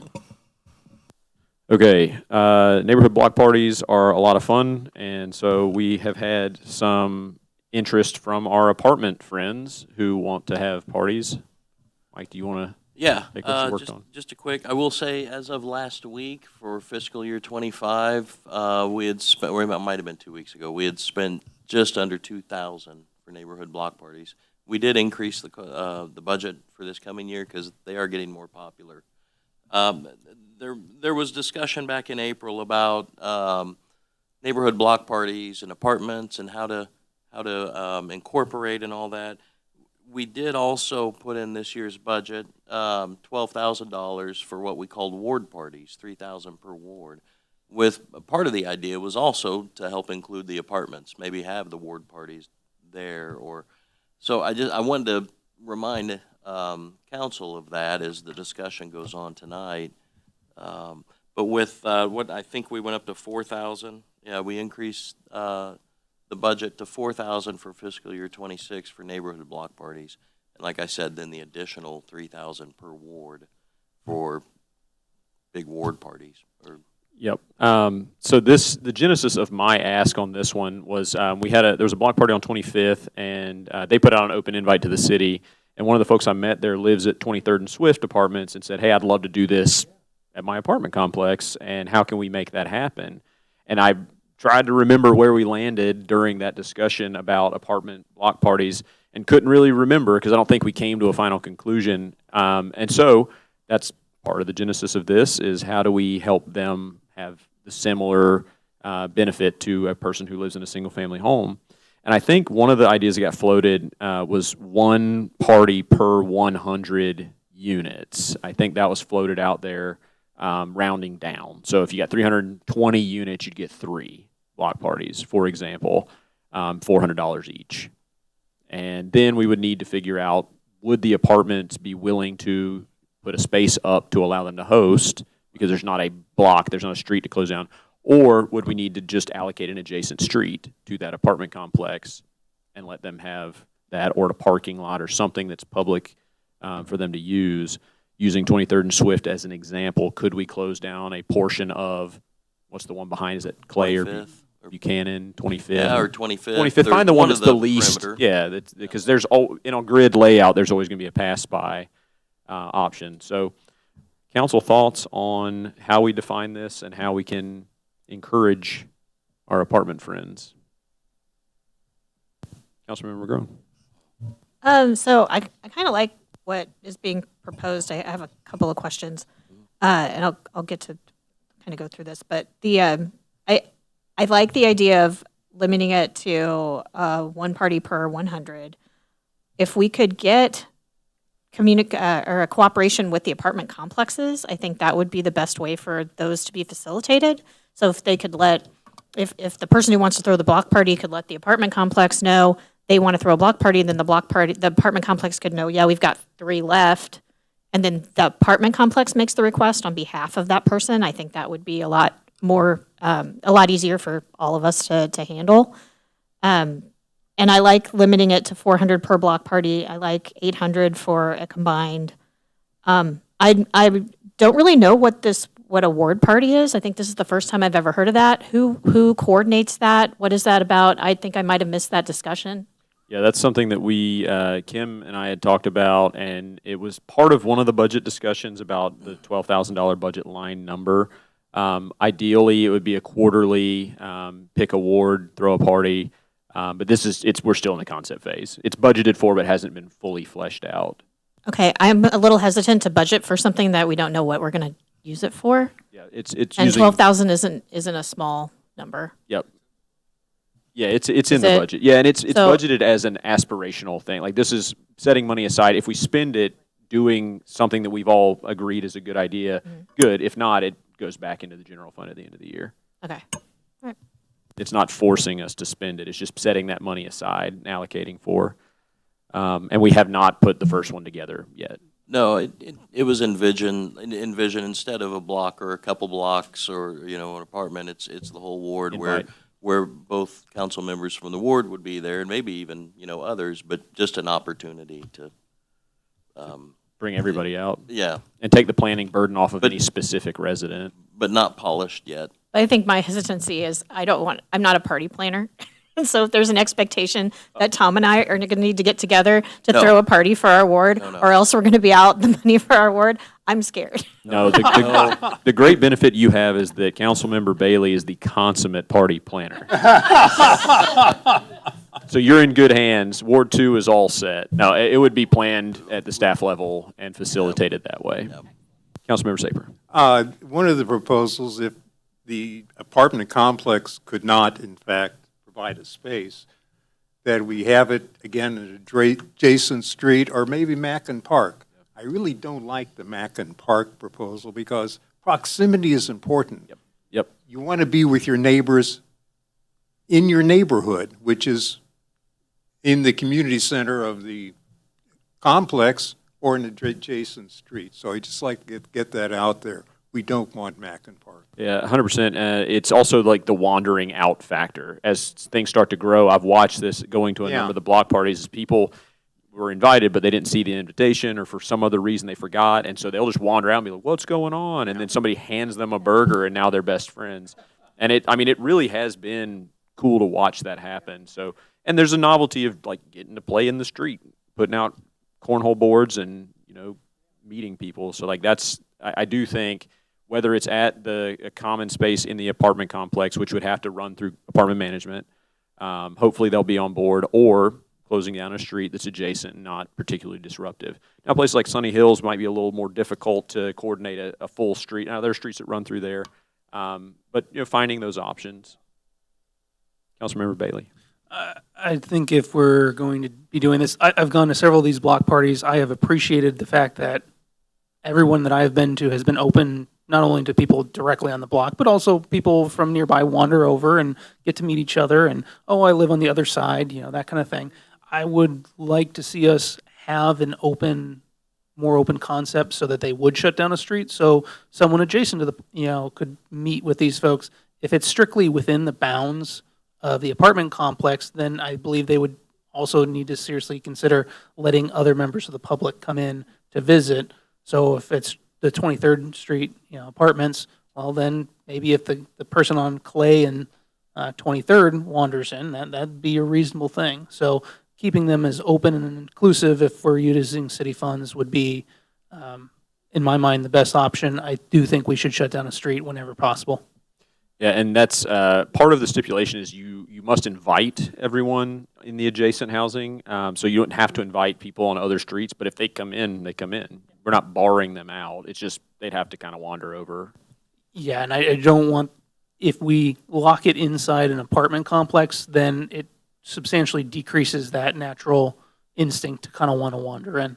Sure. Councilmember Click. The only other thought I had with the apartment complex is just a way to ensure that someone who lives there is actually involved and it's not just the management. Because the management in apartment complexes, they can throw like a get together with their own money if they want. But just to be sure that people who live there are the ones at least involved. Yeah, I would like to see a resident's name on the application and maybe co-signed by the apartment complex. Councilmember Bailey. Yeah, and if a resident is not getting help from their apartment complex, I would still like to open it up to allow them to run it through, even if the apartment complex doesn't immediately jump to their feet and join in. Yeah, hence the that gravitates toward the street party aspect of it. And similar to what we did in Northgate Village, there's funds through the HOA allocated. They may also be able to put money from the apartment complex in addition to the city funds, and have a big old party. Mike? If the apartments are if we're going to require an adjacent street, so it is pushed out where it's then technically it doesn't require the management. It doesn't. We put management in there because if it's on the grounds, then Yeah. liability. It would be more of a courtesy. So right, then it is a resident. It's still like for him to notify the complex. But yeah. Part of it's similar to how we limit one per block. I think 1 per 100 units is sort of that soft limit on this sort of thing. Otherwise it would look just like another normal block party application coming in from a resident. Mm-hmm.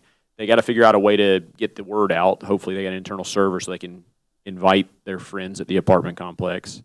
But still not to exceed 800.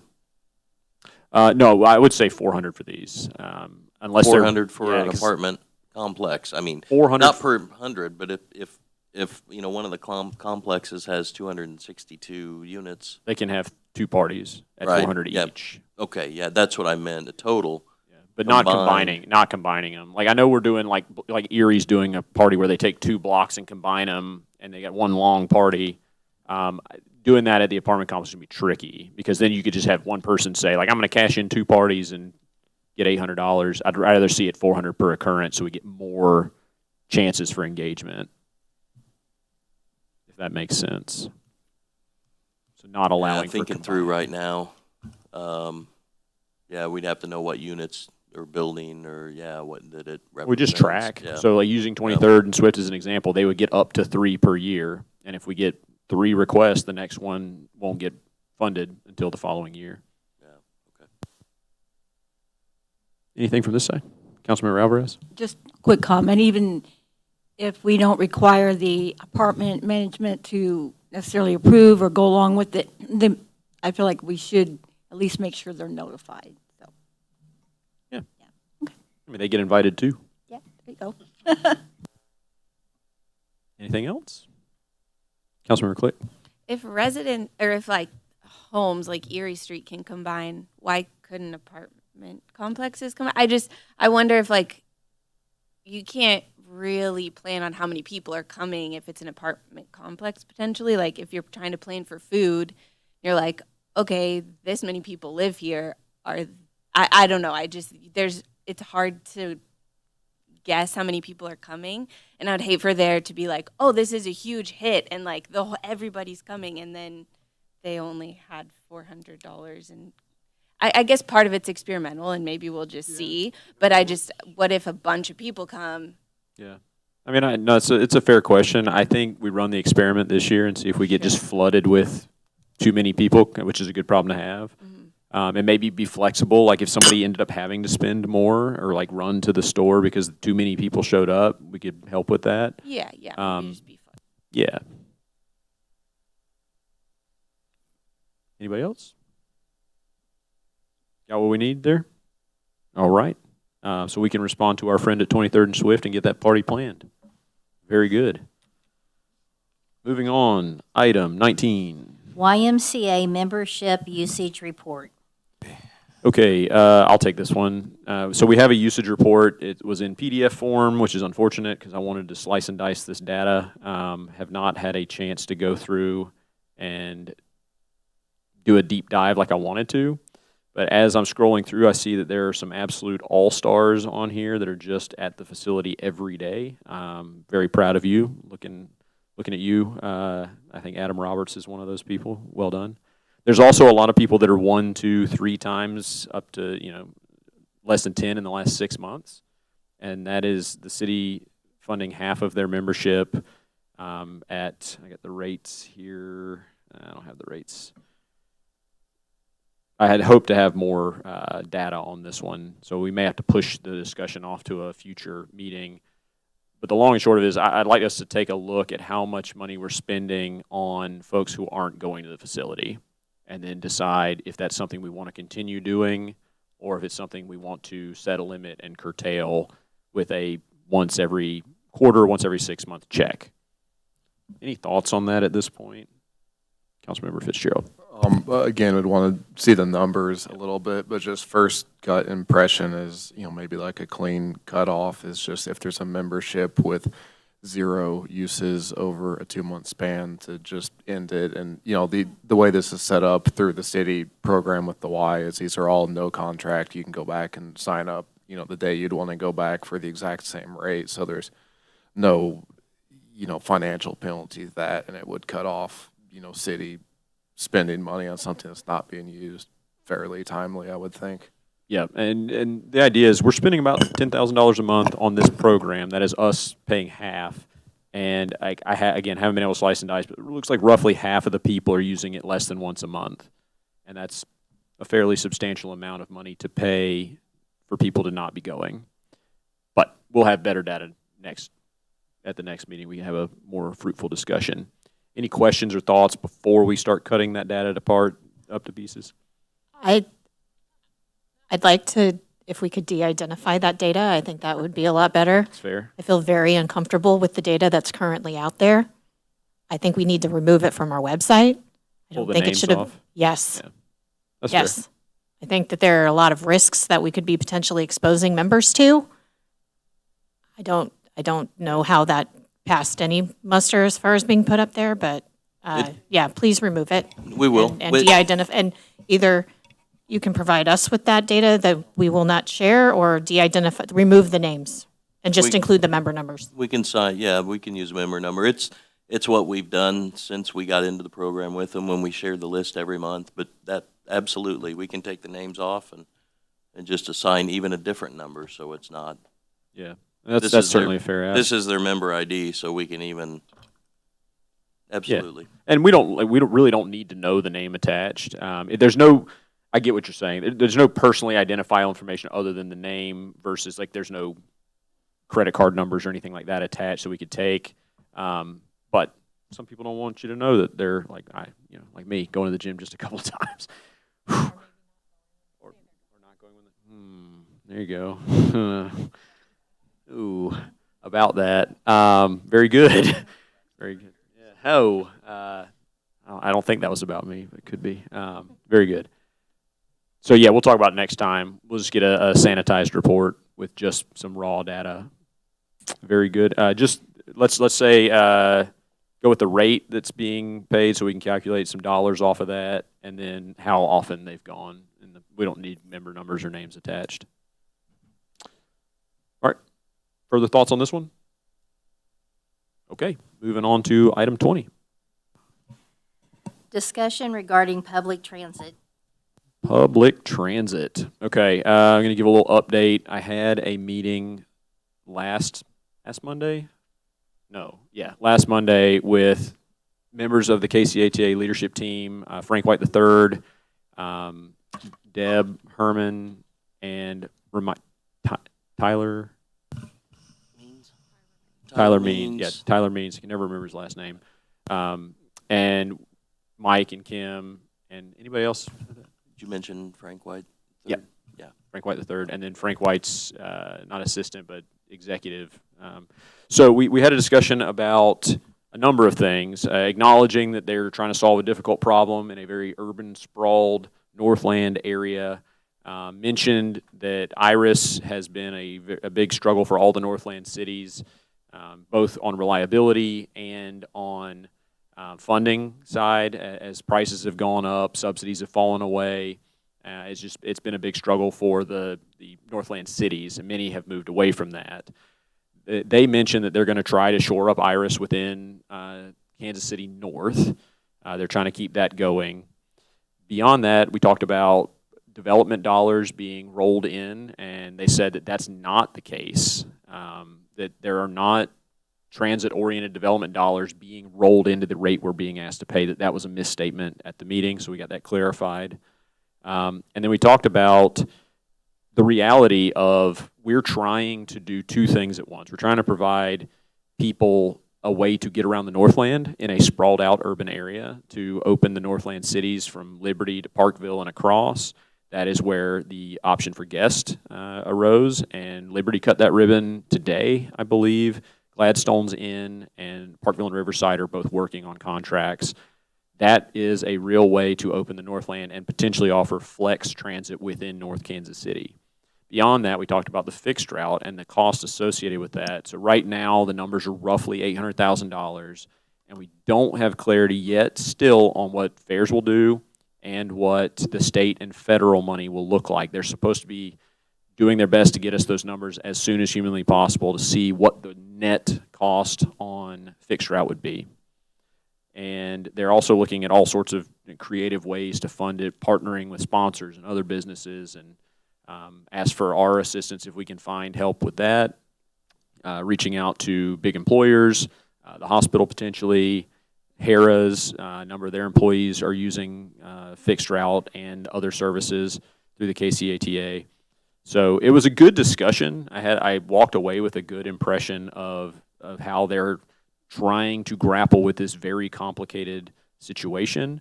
We also talked about the possibility of a Clay County Transit Authority formation. Just briefly touched on that back in 2009, we got really close to a tri-county transit authority option that would have put Jackson Platte and Clay. Was it Jackson Platte and Clay? Together, similar to what we've got with the zoo, but to fund transit, and it fell apart at the 11th hour. That paperwork still exists, so they could dig that up and potentially revive it with new leadership. I'm not going to put words in anyone's mouths on how they may or may not support that, but I think it's a fruitful discussion we should have to find more dollars to put toward transit. But at this point, we're waiting on numbers from the KCATA. We're waiting on if they're able to get those costs for the fixed routes down. The other part we talked about was the 238. A big part of its cost is the fact that it wraps around North Kansas City Hospital. As it comes in, it goes up and around the backside of the emergency department and through all the way through the Meritas, not the NKC, the new NKC Health, formerly known as Meritas. And that adds a decent amount of time and expense because they're using the time that route runs to calculate the price we're paying as an enclave city. So if we can make that route more efficient, if we can find a pass-through at the hospital, which we may have identified depending on whether or not it's a one-way fire lane or if it's wide enough to accommodate bus transit. But we're working on that as well, or they're working on that to identify a way to make that route more efficient and then thus lower the cost. So we're waiting on all those things, and time's getting short because we have a contract that runs up year end. Did we get any timeline? I can't remember if we had actual times and dates. October 14th. 14th, okay. So we have the special meeting coming up. Are we going to try to have a discussion on that as an open? We'll have it at the next meeting, but On the 21st? They said they'd provide the anticipated cost by October 14th, so it would be in time for our October 21st. Okay, so we'll have time to crunch those numbers and dice them up a little bit. That's the rundown. Did I miss anything? I know Kim's got notes. I was kind of doing this from memory. Okay. Questions on any of that or thoughts as we move forward? Councilmember Saper. Did you get the impression that they're more willing to share the data with us this time than they have been in the past? I think so. It was enlightening to sit down with Frank White and talk with him. Now, this is different Frank White than the one that's been okay. I got the impression that he's really trying. Like, he and his team with the leadership. I only got one board member, Deb, who's new to the board. We were going to have two. One had to cancel. The board is kind of the great and powerful Oz to me, where I just can't seem to get conversations going with their board of directors, but their staff really seems to want to make this happen. And we also, I think the thing that really showed me where Frank is at on this is when we talked about what happens if we're just not able to meet on the pricing of fixed routes. Are you going to run doors closed to the city because you have to run these routes? And he said he found it morally problematic to run with the doors closed. That tells me something, and I appreciate that. That was not his decision when it was issued to us before. And I don't want to throw anyone out and say who may or may not have done that or speculate publicly, but I appreciated that. And it makes me want to, work together and us to pay what we can hopefully agree on as a fair share, but that fair share is not $1.22 million or $800,000 for a couple of fixed route buses. So we got to figure those numbers out. Further questions? All right, the goal going forward. Yeah, go ahead.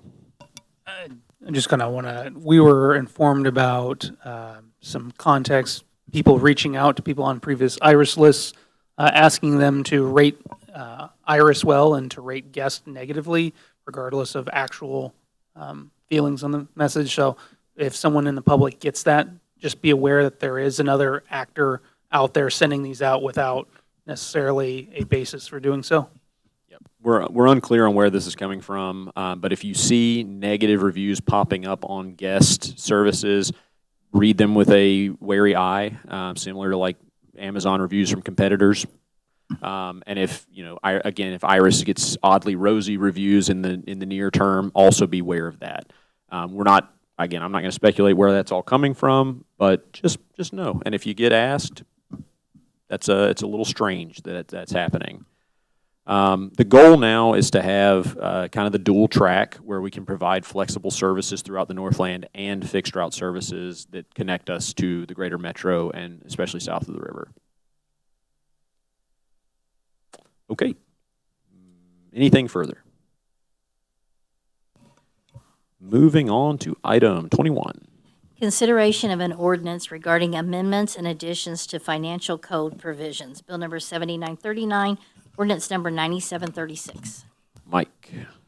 All right, Mayor, members of the council. Sorry, this was a large piece of work that we've been talking about for quite some time. So we're excited to bring it to you. And I say we, Nick and I and Kim, and then department heads, and the great part about forming the finance committee was then running it through there. And then, of course, through Tom Barzee for the legal aspect of it. But just a kind of a rundown. I sent it out. Well, one, it was in the packet Friday, and then also sent it out Friday, just drawing attention. But a kind of a synopsis of it. there's some of the existing code that we wanted to update regarding that it had duties that just the treasurer did. And that's when there used to be a full-time treasurer. So we updated it to include the finance manager or designee regarding the deposits, the delinquency data. We updated that to allow for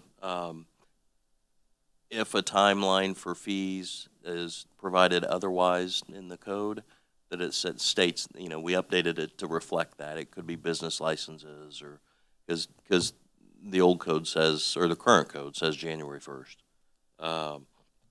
So those were updates, and then we added a whole new chapter on budget and finance.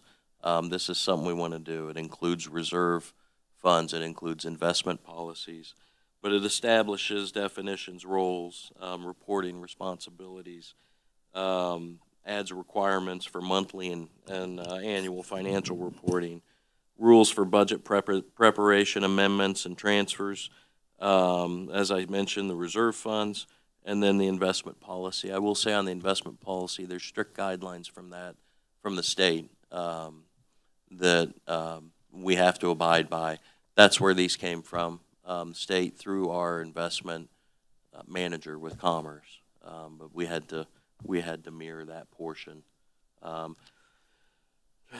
Keep going. And then the other new chapter. So our we've operated under a policy, a purchasing policy.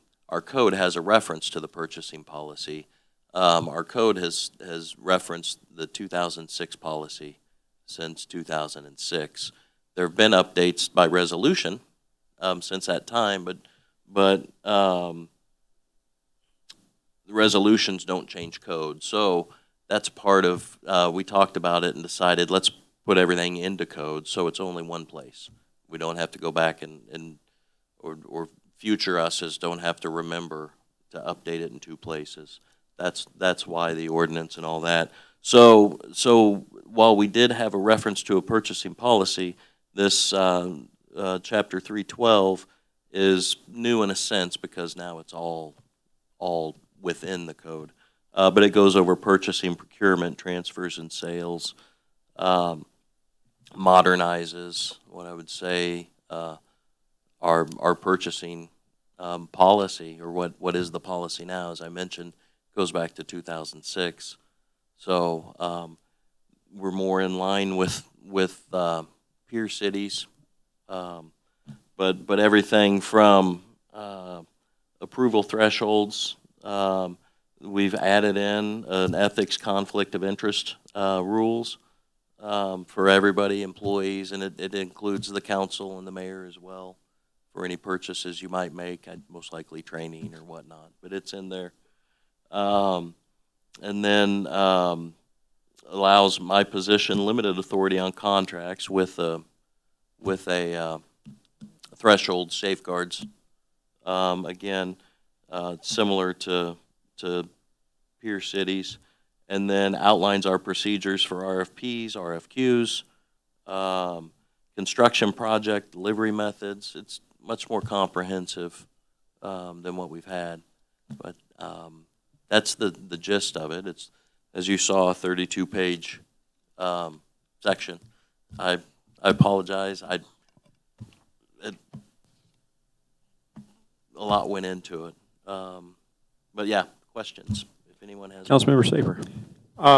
New chapter 3.12. Yes. Number 2, approval thresholds. Yes. Is there, 0 to 2,500? Mm-hmm. And then it goes 5,000 to 50,000. There's a gap there. Yeah, that's a summary. I apologize for that. On page, let me step through that. So there's supervisors, then division heads. So supervisors are 0 to 2,500. Division heads, which would be below the department head, such as Major Home. That's page 22 of the document. So division heads are $2,501 to $5,000.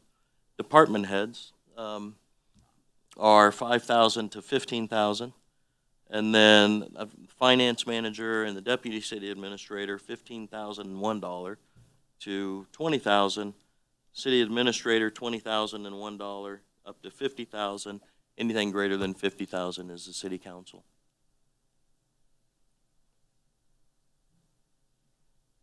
Did that answer your question? Yeah. Very good.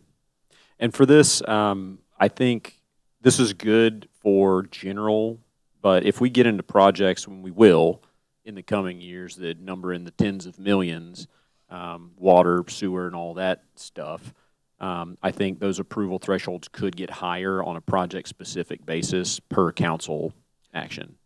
That would be up to the council. But that'll be a time when we get, there's like 50,000 is a good placeholder, I think. Any other thoughts, questions, or comments on this before we make First a motion? reading. Second. Second. Second it. All in favor? Yes. Yes. Opposed? Motion passes. An ordinance modifying the code of the City of North Kansas City, Missouri by 1, amending Section 3.04.020, same, date of delinquency. 2, amending Section 3.08.030, duty of treasurer to make deposits generally. 3, creating a new Chapter 3.10, budget and finance. 4, repealing Chapter 3.12, purchasing system. And 5, enacting a new Chapter 3.12, purchasing, procurement, transfers, and sales, and repealing ordinance number 8131. Oof. I move that bill number 7939 be placed on second and final reading and passes ordinance number 9736. Second. Call the roll. Councilmember Bailey? Yes. Councilmember Magrone? Yes. Councilmember Fitzgerald? Yes. Councilmember Alvarez? Yes. Councilmember Clark? Yes. Councilmember Salinas? Yes. Councilmember Click? Yes. Councilmember Saper? Yes. An ordinance modifying the code of the City of North Kansas City, Missouri by 1, amending Section 3.04.020, same, date of delinquency. 2, amending Section 3.08.030, duty of treasurer to make deposits generally. 3, creating a new Chapter 3.10, budget and finance. 4, repealing Chapter 3.12, purchasing system. And 5, enacting a new Chapter 3.12, purchasing, procurement, transfers, and sales, and repealing ordinance number 8131. Hey, very good. Thank you. Yeah, and thank Very you much. to Mike and Nick and Tom for getting this done so quickly and efficiently. So, very good. Okay, moving on to item 22. Approving accounts due and payable by the city through October 3rd, 2025. Bill number 7940, ordinance number 9737. Do we have a first reading? Wait, I have a question really fast. Remind me again when it says city paid deferred comp. What does that mean? That would be going towards the up to 3% of salary. If a member contributes to the 457 plan, then the city will match up to 3% of the salary. Oh, okay, gotcha. Yeah. Okay, cool. All right, thanks. Anybody else? First reading? Second. All in favor? Yes. Yes. Opposed? Motion passes. An ordinance authorizing payment for certain accounts due and payable by the city through October 3rd, 2025. I move that bill number 7940 be placed on second and final reading and passes ordinance number 9737. Call the roll. Second. We don't? Now you can call the roll. Councilmember Bailey? Yes. Councilmember Magrone? Yes. Councilmember Fitzgerald? Councilmember Alvarez? Yes. Councilmember Clark? Yes. Councilmember Salinas? Yes. Councilmember Click? Yes. Councilmember Saper? Yes. An ordinance authorizing payment for certain accounts due and payable by the city through October 3rd, 2025. Staff comments. All right, you have the items of note, strategic plan and grant tracker in the packet. Other than that, tonight, Major Holm and Anthony Sands have some additional comments. Good evening, Council. Talking closer this time. Yeah. So I just want to let you all know that the police department was awarded the Blue Shield grant from the governor's office. And so that grant will be used towards improvements in training equipment, technology, and officer wellness. Congratulations. What are we doing with the officer wellness funds? I believe part of the plan is for weight room improvements. Nice. Nice. Very good. Good evening, Mayor and Council. I just wanted to call attention one more time to October 14th from 3 to 7 o'clock in this room. We are doing the Source Water Protection Plan open house, inviting businesses and residents to come learn about some of the measures we want to put in place to protect the water source under North Kansas City that we use every day. Very good. And members of the public watching this is your drinking water, so show up, show out, and let us know what you think. Any further staff comments? Crystal, anything? No? Very good. Okay, moving on to council member comments, starting with Council Member Bailey. I don't really have anything this time. Dr. McGrone. Thank you to everybody who came out and gave public comments. Thanks to Rita and all the work the Northland Assistance Center does for North Kansas City, protecting the vulnerable people in our town. It's a hard job, and I'm glad that we've got her and them. And also, if anybody wants to sign the petition that Shelley mentioned earlier today about the gerrymandering to go on the ballot, you can do so at the Clay County Democratic Central Committee main office at 6065 Northeast Antioch Road. That is next to the Applebee's on Antioch Road. They're open from 11 a.m. to 7 p.m. Monday through Friday. I know it's a Democratic office, but it's not a Democrat or Republican issue. It's a voter issue. And it's really important that this get put on the ballot so that everybody gets an opportunity to vote. So if you don't want to go there, try to reach out to your own party's office, and I'm sure that you may or may not be able to sign it there. Very good. And if democracy's not enough, the riblets next door might be. Oh, boy. Councilmember Fitzgerald. No comments. Councilmember Alvarez. I don't really have anything either, so. Councilmember Clark. Uh-oh, I do. Hey, guys, welcome back. Me. Okay. The Officer Wellness Funds. I was just curious. Do you know how much that grant is? And did that come, before you think about that, did that come from the life extension clinics that you guys did? That was like $42,000 you guys went through, and I guess that's what you guys have to, I don't know, I saw that on the budget. There was like a $42,000 expenditure to do like drug tests and physicals. Is that what kind of came out of that? No, so I'm assuming that was for our life scan. Yeah, it says life extension clinics. I hope they're extending your life, man. So if that is for the life scan physicals, those were new physicals that we started last year. I believe fire department's been doing them for quite a few years, but they're more extensive physicals. So our officers have for years gone through annual physicals. The life scans are a little bit more in depth, and so they include some radiology screening that has actually assisted in uncovering some illnesses that may have been lying in wait that officers weren't aware of, and so allowed them to take some early intervention to extend their health.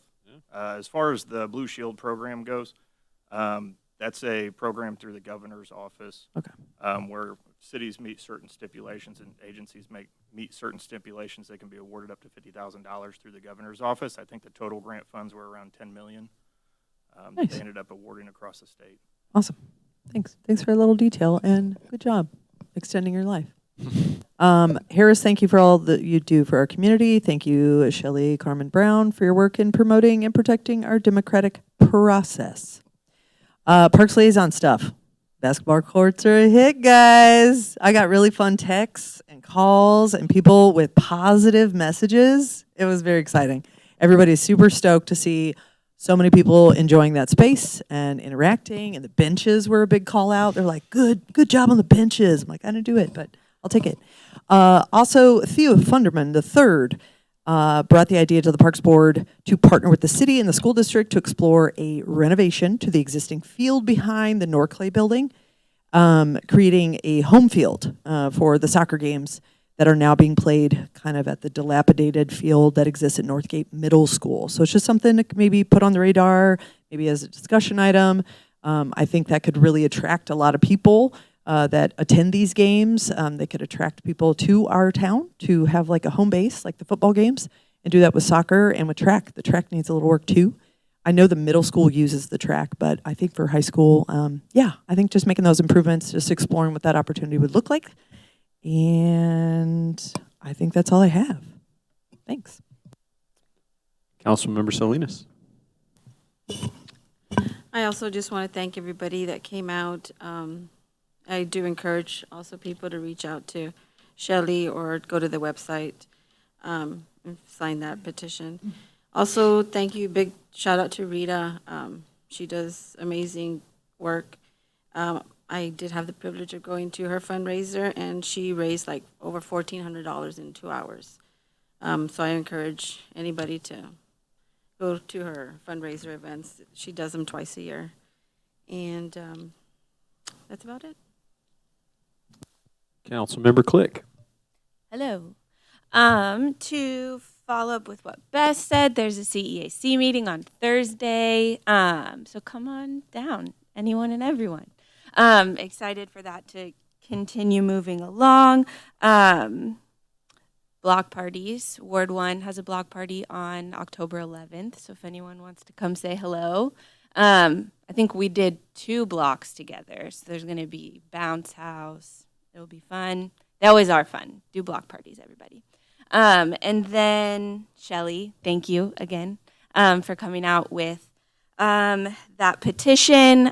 Just an additional activity. If you'd also like to feel productive, feel free to call your representatives or email them every day, all over and over again, because they act like it doesn't work, but sometimes it does. So the phone number is there for everybody to use. So if you have feelings about anything that they're doing, good or bad or otherwise, let them know how you feel about it. And I think that's it. Councilmember Saber. We've been talking tonight about block parties and neighbors helping neighbors with various issues. I think all this shows that we can come together as a city, and we're not homeowners, we're not renters, we're not apartment dwellers, we're one city, and we can all take this to heart and consider that we move forward like this. We don't have to have these divisions, and we shouldn't. Love that. Okay, over to me. So a number of the items on tonight's agenda, if you think reaching out to your council member reps or the mayor doesn't work, many of these items came directly from feedback from the community. The reason they're on here is because we were asked to take a look at some issues, and we did. We had some good discussions, and I appreciate all that. Basketball court, phenomenal. Thank you, Parks Board, and everyone involved. The ribbon cutting was fun. I missed a great number of free throws in a desperate attempt to just put one in the basket, all the while the fire department is behind me just bawling out. It was wild. Good times. The parking lot out at City Hall looks beautiful. Thank you for the work on that, as does the memorial that lit up halfway through the meeting. If you haven't seen it, go take a look. It's a beautiful piece of art, and also a thing that we hope we never have to add another name to. And we'll cut a ribbon on that real soon. Block parties are going very well. We've had just a smattering of block parties all over the city, so 23rd Avenue is not just owning block parties anymore. We have 2 more coming up on Saturday, one on Erie Street with 2 blocks together, and I believe one on 24th. So wander around and find one. It's going to be great. Let's see. We met with the school district subcommittee, which was a really nice discussion. We talked about a number of different things that I can't think of everything we talked about, but a couple ones that pop out are the field. So we talked about the turf field and the potential for that. There's going to be some internal discussions at the school district on funding for that, what that would look like. My understanding right now, the main struggle is if you put in a turf field, you also need a manner and method for people to watch the games that happen on that field, and there's not bleachers, and that comes with a more added expense. But it is something they're looking at, particularly as that field can get pretty soggy, and our high schoolers are looking for a spot to play that is not going all the way up to Northgate. So it's something that has been discussed and is continuing to be put out there. We also talked about possibly, and this is super unconfirmed, but possibly hosting a community dinner at the school cafeteria, which I've learned seats 435 people, which would be a great, nice thing and a way to get the whole community, or not the whole community, as many people as we can fit in together for a meal. Let's see. Last thing is Royals update. You may have seen some tweets, I think it was, from a local radio personality dropping some hot news. I would say read everything you see with a grain of salt. A lot of people are editorializing their own views on things. We have no insight on what the county has negotiated with the team. That has not been something we've been discussing or in active discussions with. There's also speculation on sites being in or out. None of that has been confirmed, either by the team or anyone else. And as I have promised, we're going to keep as much transparency on the table with the community as we go forward. So I understand that there's been some posts floating around. People are pretty riled up, but let's just hold off on getting too excited until there's something to get excited about. That's all from me. Moving on to item 26. Consideration of a request to hold in recess into an executive session as requested by the city administrator to be held on this date pursuant to Missouri Revised Statute, Section 610.021, litigation matter, and 610.021, real estate matters. Litigation matter, real estate matter, real estate matter. Do we have a motion? So moved. Second. Call the roll. Yes. Councilmember Magrone? Yes. Councilmember Fitzgerald? Yes. Councilmember Alvarez? Yes. Councilmember Clark? Yes. Councilmember Salinas? Yes. Councilmember Click? Yes. Councilmember Saper? Yes. At this time, the live stream and Channel 2 will cut off. There will be no further votes or business this evening. Thank you for watching.